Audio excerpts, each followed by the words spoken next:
If you go to a different hospital, you'll get a different treatment. If you use a different doctor in the hospital, you'll get a different treatment.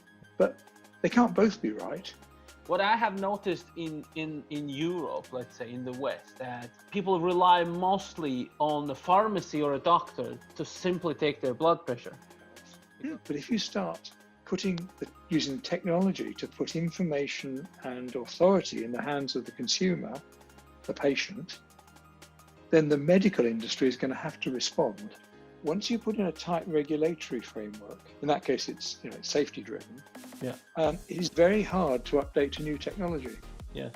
The users have got to trust it. People have got to accept that when they push their finger on a device or whatever the sensors are, that their data is going to be protected and secure, and it's not going to be out on the internet the following week.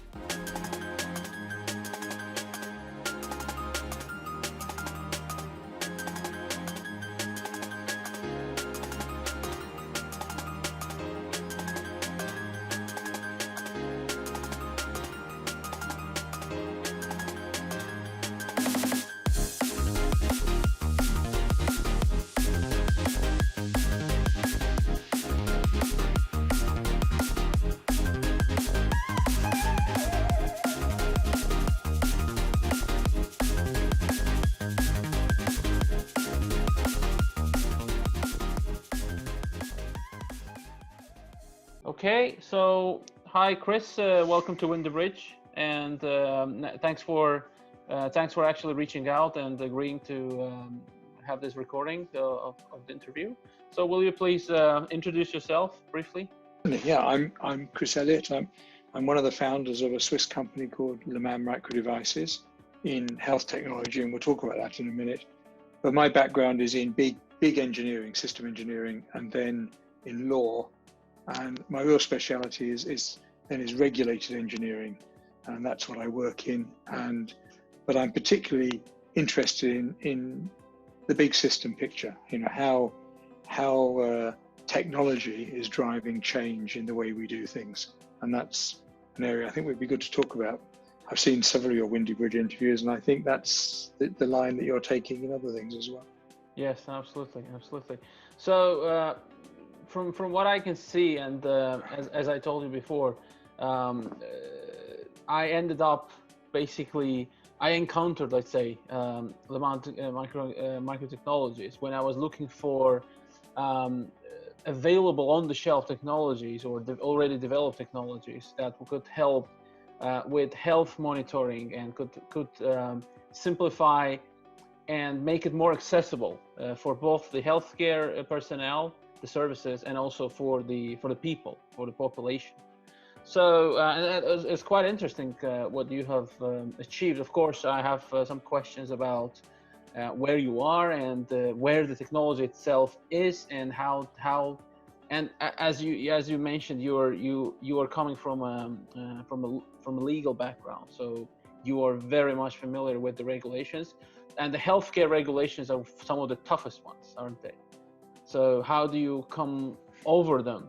So before that, I would like to understand, how did you find yourself in healthcare, and why do you think this specific niche is important nowadays? Yeah, okay.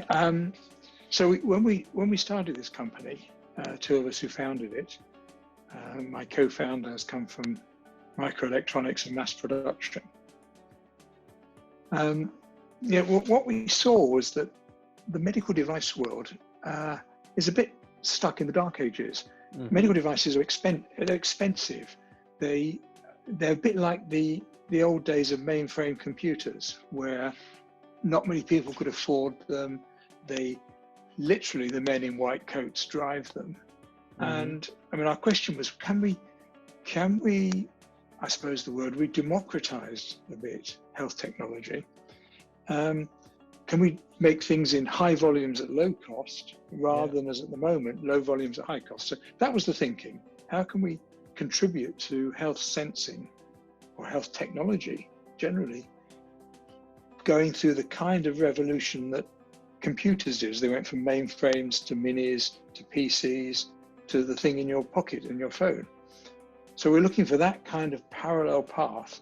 I know we're not the only ones doing it, but we think we've got something that most people haven't. Actually, fortunately, so does the patent office in the world think that we've got something that most people haven't. So we think we've got a good solution, but it's interesting then to explore where that leads, but we'll come on to that a bit later, maybe. Yeah, actually, interesting point that you're saying that the healthcare technology is quite stuck. Let's say behind. It is falling behind other technologies developing around it. And why do you think? What is the main reason for that? Is it because it's highly regulated, or is it because people don't the general consumer doesn't understand how they work? I think there's a lot of factors. Regulation is certainly important. It's a big barrier to innovation. And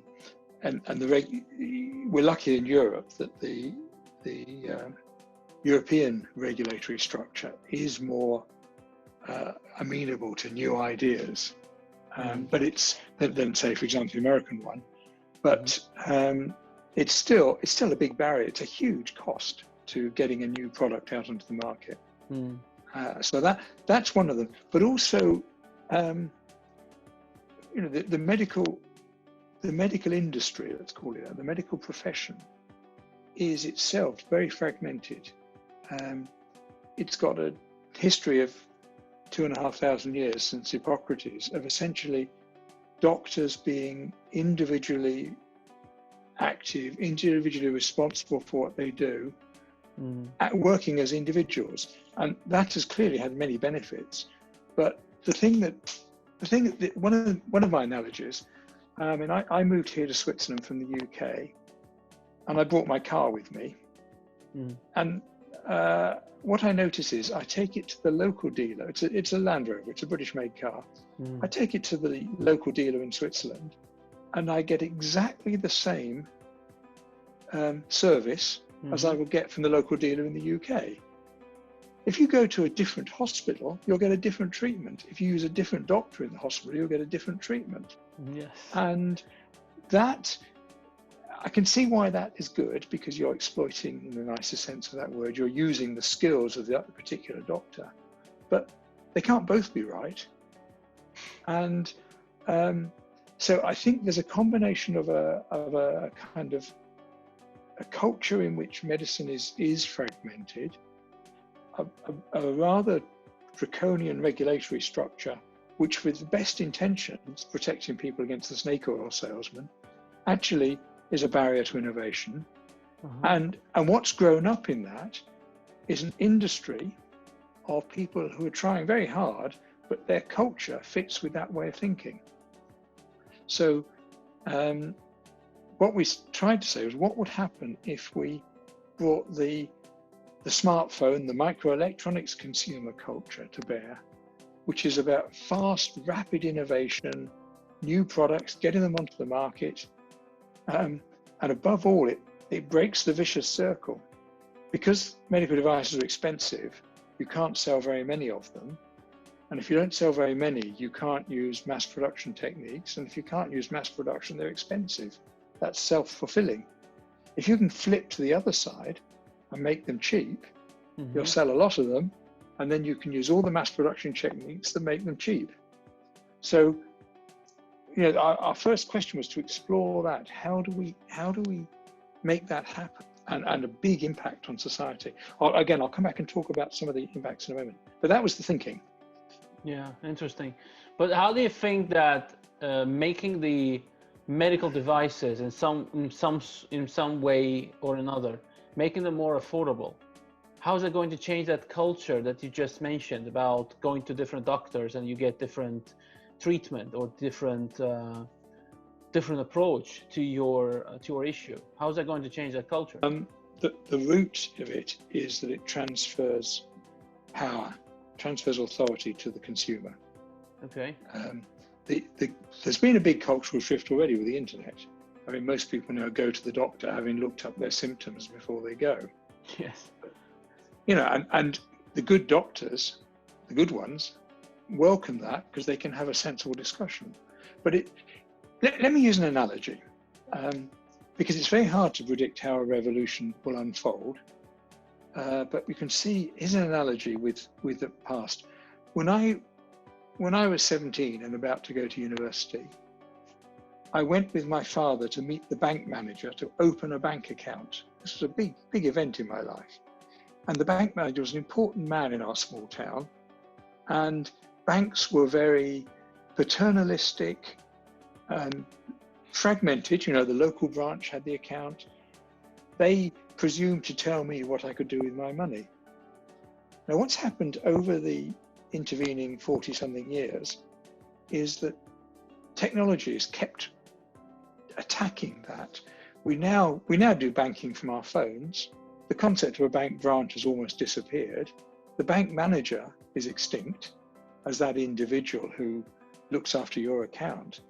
And what's happened is that what were small incremental technical changes have led to a qualitative, a revolutionary change in how we deal with banks.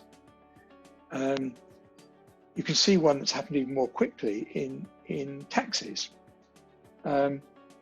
We used to, the great thing is this is nothing new. We've had banking for hundreds of years. We've had taxis for hundreds of years. But what used to happen until maybe 10 years ago, you finish the meeting with your customer, and your customer says, I'll call a taxi for you, and picks up the phone and calls a taxi to take you back to your hotel. Every time you do that, the taxi telephone operator says, we'll be with you in 10 minutes, sir. Mm-hmm. Now they say that whether they have got not a vehicle for another hour, because they know your wait once you've done that. Now, you go onto your phone and you can see where the nearest car is, and you know it when it's going to turn up. What's happened is the power has been transferred to me as the consumer. The taxi companies have all had to change their business model because the technology has given me power. So, and incidentally, it saved money for the taxi company because they haven't got to employ somebody now to answer the phone. Closing the branches has saved money for the banks. So it's a win-win. I don't know how that will play out for health, but if you start using technology to put information and authority in the hands of the consumer, the patient, then the medical industry is going to have to respond. And I mean, the thing I find remarkable is that I go to a different hospital in the same town or a different surgery, and they don't have my records. They have no idea who I am. If you change country, it's even worse, as I've done. You suddenly find that you've got to start again and remeasure everything and make new, So my point is that by making this change, by putting technology there, we will force the doctors, the nurses, the medical community to change the way they work, because that's what's happened in other fields. Yeah, I think actually, as you speak, I'm getting more and more excited, because I think we're unfolding an interesting topic here. Maybe we're opening Pandora's box, even some way. Well, I know the mindset of the healthcare people. Namely doctors, right? So doctors are, first of all, they're individuals. They're people. Right, they're human beings, and every person has their own way, has their own perception of their own abilities, of their own profession. But at the same time, there's also a kind of cultural consensus over the entire profession, I would say. And I've met a lot of doctors in my life, and I've worked offshore, and one of my closest friends offshore was the medic, and I would spend a lot of time with him, and we were talking about all these things. And I also have to say that I'm also coming from, I was born in the Soviet Union, and I'm coming from a post-Soviet country. We always knew how to use, we always had like a bunch of medical devices at home, like for taking your body temperature. I knew how to operate an old type of blood pressure device that you have to actually, measure itself with you have to know how to do it, basically. And it gave us a lot of power. We knew, we could monitor our health and anybody in the household. What I have noticed in Europe, let's say in the West, that people people rely mostly on the pharmacy or a doctor to simply take their blood pressure because they won't have the device at home. Yeah. And so I understand where you're coming from. Like, yeah, that's interesting because I don't, probably I'm not feeling the pain so much because we've had this power from our own culture. But now I'm coming to the notion of the doctors, basically the people who can make decisions upon those readings that you get, right? So they can make decisions on prescribing you something, they can make decisions on how you should act. And I think a lot of doctors would argue, and also maybe people, that life is at stake, health is at stake. So what do you do with the readings, with the information that you actually get? Right. If all you do with it is use it to feed into the existing system, so you report to your doctor, telemedicine, then if I use an analogy, when Henry Ford started building the Model T, he said, if I'd asked my customers what they want, they would have said faster horses. Yes. Now, simply using the technology in the current system is faster horses. Yeah. I would say that one of the parallel strand, one is the sort of successive generations of health technology, the sensing technology, which now I talk about what we're doing as the third generation, because it is now medically accurate, medical device quality, but readily available to everybody. So that's one strand. There's a parallel strand, collectively labeled artificial intelligence, machine diagnosis. And I mean, I've done some evaluation of AI systems, and they are, to me, breathtakingly good. That the ability to come up with a good diagnosis, to come up with those decisions you're asking, is amazing. You would expect that if it's done well, because it's not a doctor, it's the considered opinion of hundreds of doctors being put together in a systematic way. So if you start, there's another technology playing in. Yeah, you're now getting rid of the faster horses concept to re-engineering the health system. Now, I mean, if one of my kids was thinking about entering the medical profession, and neither of them have, fortunately, I would say either be a nurse or be a surgeon. Okay. And actually, even because those use your manual skills and your abilities as a human being, but actually even surgery, I think, is the surgical robots are now coming in. So I would probably say be a nurse, because we're always going to need nursing.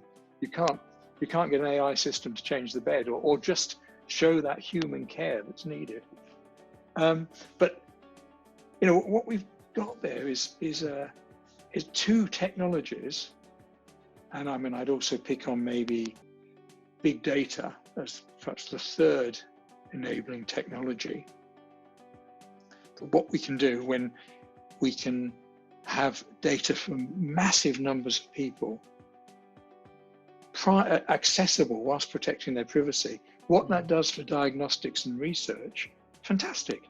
So you start putting all that lot together, and then you say every doctor in the world has access to the consequences, the outcome of that. We've got a different model of delivery. So I mean, I suppose I pick on AI as being the second enabler, but I think big data being the third enabler. So nowadays, actually, what you're saying, like the ability to input, and that's exactly how I came across your technology, because I was thinking of a service where you could actually get the readings and input them into a system reliably without, let's say, any interruption in between the reading and its input into the system, where the health services, the healthcare services, your doctor, your nurse can actually monitor your vital signs throughout the day. For example, today with the COVID around, one of the greatest problems, what is it? It's the capacity of the healthcare services to handle everybody, right? So people have to literally go to their nearest hospital to be tested for like the blood oxygen saturation or body temperature. These are the vital things, the first things that they would check in a patient arriving with COVID symptoms, aren't they? Mm-hmm. So what if they wouldn't have to go there, but they could actually stay home in quarantine, and if they don't need intervention, then they can just throughout the day they can make these readings several times and input the data, and then someone in the other end can actually monitor a lot of people and probably even determine if someone is getting critical or someone is getting better. So, and maybe even prescribe something. That's exactly how I came across, actually. Okay, but just one suggestion of a difference there. It's not someone at the other end can monitor it, because that can be completely automated. Okay. It can call the doctor. You can simultaneously monitor 1 million people, Mm-hmm. and it can call the doctor when the machine thinks this one's looking a bit odd. Okay. Take a look at this one. So yes, I mean that is clearly the way of thinking. One of the particular technological points that we've concentrated on is blood pressure measurement. Okay. Because COVID's not a good thing. COVID, at the time we're recording this, has killed about 1.2 million people in the world. Hypertension, high blood pressure, kills that many people every 6 weeks. Wow. And the reason I think this is so important, treating hypertension is easy. It's cheap. There are cheap drugs, there are lifestyle modifications. It can be done. Those 1.2 million people who die every 6 weeks die, almost all of them, because they didn't know they had high blood pressure. So, I mean, our unique technology is to be able to get absolute precise blood pressure measurement done inside a mobile phone. And I mean, just a slight diversion there. Why the mobile phone? Our original thinking was, before we got as far as inventing a technology, our commercial thinking, if we're going to be able to take this to a lot of people, we need a marketing machine. We may be able to develop the technology and manufacture it, but we are not going to be able to build the marketing machine as well. The best marketing machine in the world are the mobile phone companies. Absolutely, absolutely. So a critical part of our technology is to say it has to be built into the phone. Yes. Not an add-on. So when you buy your new phone, in the same way, if you don't understand why that's significant, ask Kodak. Yes. The moment the camera was free to the user, because you go and buy a phone because you want the latest cool mobile phone. Oh, and I've got this fantastic camera. Absolutely. The backdrop to I'm talking to you, my backdrop was taken with my phone last year. I don't normally carry a heavy camera when I'm walking up a mountain with the dog, which is what I was doing at the time. But I would never move without my phone. Like most people on the planet, Absolutely. I never move without my phone. So part of our model was to say, if we can put the technology in a mobile phone, then everybody will have it. And that means something like 1.5 billion people a year will acquire, because that's how many phones are sold, will acquire this capability. So that huge marketing machine takes it to the world. Now, once you do that, then you can start saying something about the 1.2 million people who die every 6 weeks. Maybe we can help them. And so the other thing we did say from the beginning, we've also got to be able to measure body temperature, because the one medical device that most people own is a thermometer. Yes. And you say that, oh yeah, we've got a thermometer. Where is it? Oh, I don't know. I think it's in the bathroom cabinet. Well, I'm out in the supermarket and the children are crying, or my child is crying. I think he's got a temperature. I better check. Well, that's no good if it's in the bathroom cabinet, but if it's in your phone, it does it. So, I mean, what we found is that that is being understood by the whole community, but it takes time and investment to get into a phone. So our first customers are actually building standalone devices that talk to the phone by Bluetooth. Yeah. As the first step towards that. But the long-term solution is that one piece of electronics that we never move without should be the front end of your health. Actually, you know, when nowadays people, like especially people in the conspiracy theory realm, they talk a lot about like we're afraid of being chipped. Well, you are already chipped. You're carrying your chip everywhere with you. Yeah. It's the most powerful. I mean, in the 50s or 60s, I mean, even the computers managing nuclear missiles were not that smart. It is reported that I mean, the UK's nuclear submarines still run Windows 7 because it's stable. That's actually, you mentioned regulation. That's an interesting point. Once you put in a tight regulatory framework, in that case, it's it's safety driven. Yeah. It is very hard to update to new technology. Yes. It's very noticeable in aviation, where a lot of the technology that's used in aviation is expensive, old, and heavy, but we still use it because it's got a certificate of safety. And health is suffers from the same point. Making a new product is quite hard because you've got to take it through all the regulatory approval. It's easier to keep using the old one or make incremental changes to the old one. Okay, so and that brings us to my next point. You mentioned precision of your sensors, right? And I'm not really questioning the precision of your sensors or any other similar technology, but rather all these safety precautions, all these regulations in healthcare. I believe, and I think most people are convinced that they're there to make sure that the methods or the technologies used are precise enough and they're safe enough, right? Or aren't they? Are they now overly bureaucratic and they're not serving the purpose? They were originally put in place to protect the consumer, to protect the patient. That is certainly true.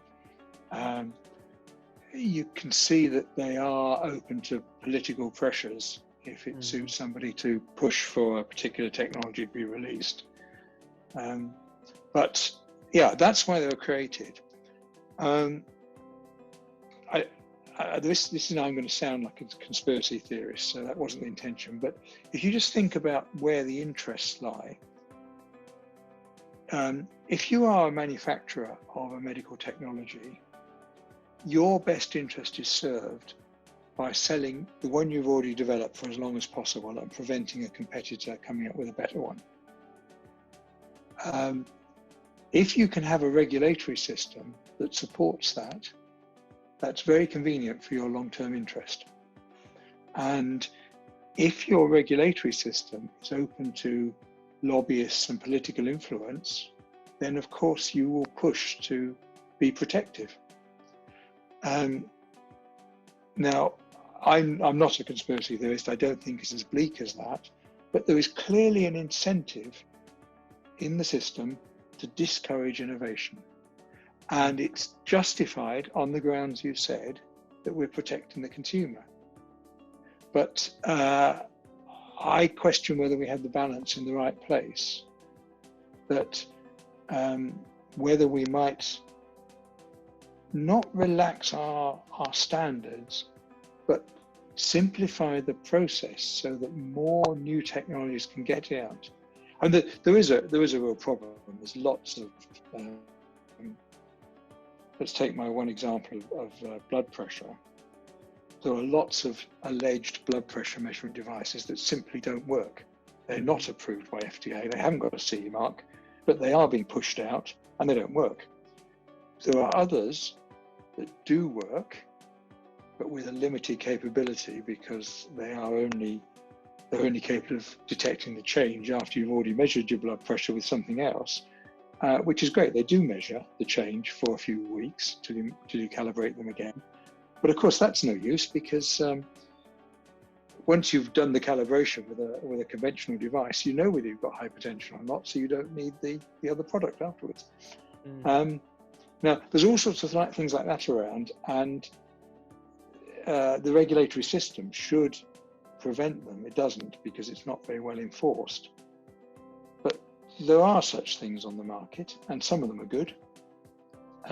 what we've done is take the international standards for accuracy for each of the things we measure, like temperature or blood pressure, and say we've got to conform to those standards because that's what people are looking for. You talked about having the old style blood pressure monitor where you actually had to listen to the sound of your blood flow. Yeah. And then they've been replaced by automatic cuffs that have a similar standard of accuracy. They're all defined by an ISO standard, and we're adopting the same standard of accuracy, saying, no, we've got to be as good as those to offer a product. Yeah. And that's where we've got to. Certainly in our lab testing now, we're as good as the standards for those machines. And that's got to be the way that this has to be, that people have got to trust it. So it's a long answer to a point that, yes, the regulatory system was devised rightly to protect against the snake oil, but it's become very heavy-handed, and I think is possibly the balance is in the wrong place. Is there a hope that there is at least interest in the regulatory bodies or whoever is behind it, who is responsible to as you said, as you use the word, democratize it, or to simplify it, to allow more technology progress into the field, into the industry? I would say certainly in the States, the FDA is pushing towards new digital technologies in a very constructive way. And I think that's going to come, and generally speaking, what they do leads. So I think the world would follow. Yes, there is a recognition of this, and it is coming. I think that in that sense, I think Sweden has done a lot of work, because I feel the healthcare system over here, just like everything else, is heavily digitalized. As you said, like your records will be kept wherever you go. Whatever clinic, whatever hospital you go, you have your records kept. You can now use a number of mobile apps to talk to your doctor without the need of going there. But what is exactly missing? That your doctor cannot take your readings. That's exactly. And what we've been getting to is a device where during your telemedicine interview, the doctor can say, could I have a look at your ECG signal, please? And you put your finger on the device, and and there's your trace. You say you feel a bit hot, could we just check your temperature? That sort of thing would help. Those are, I think, I was very dismissive talking of faster horses.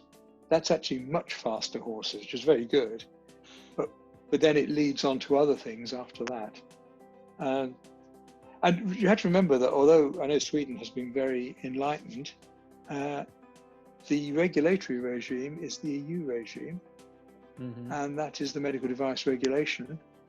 And that's a good example of what you were saying about the protection.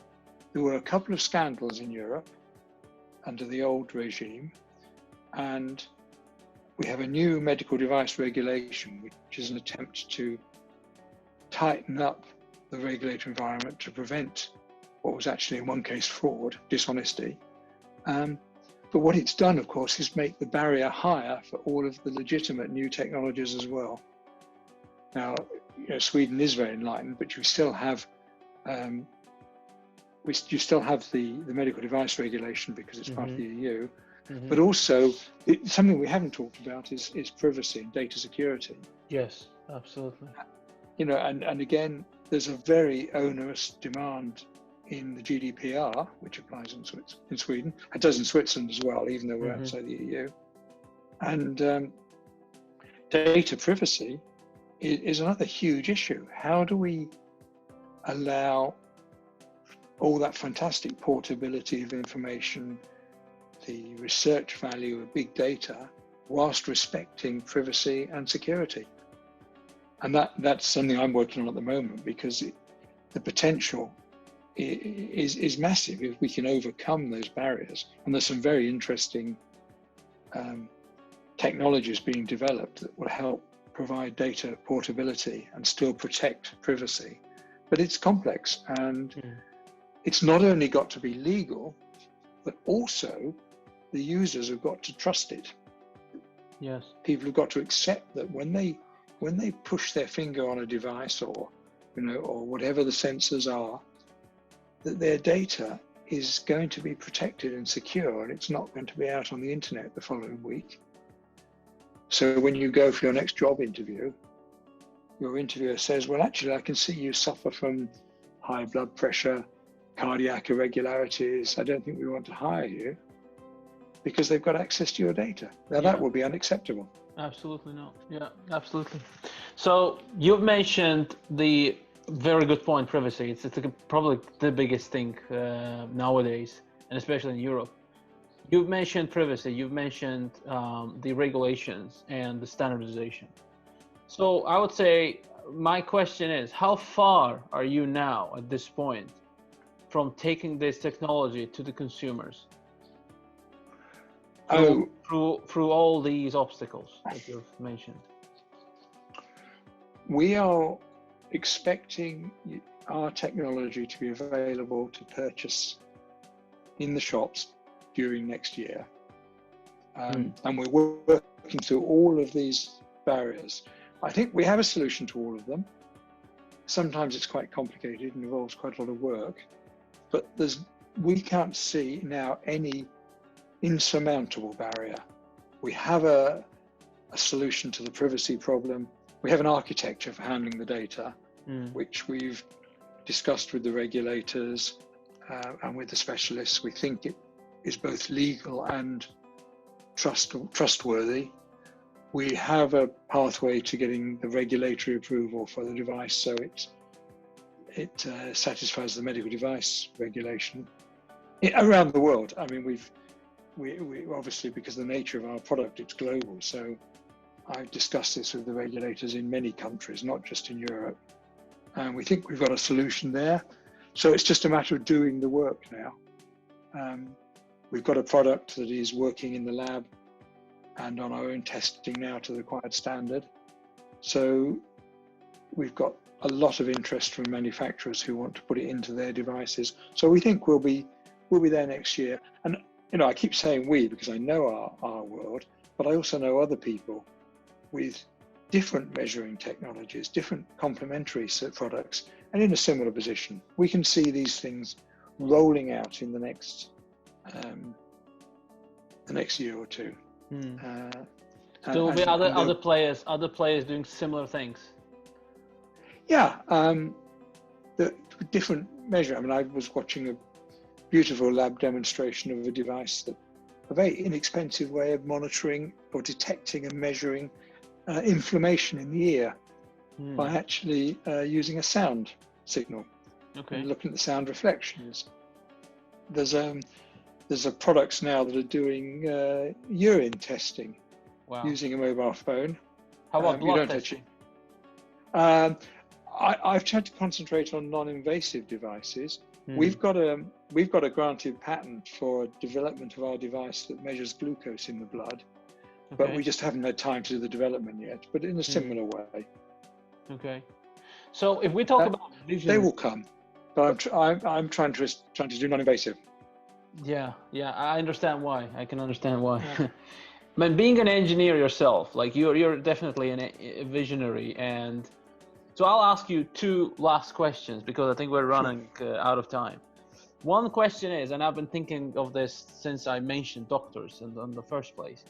Do you have any doctors on your side?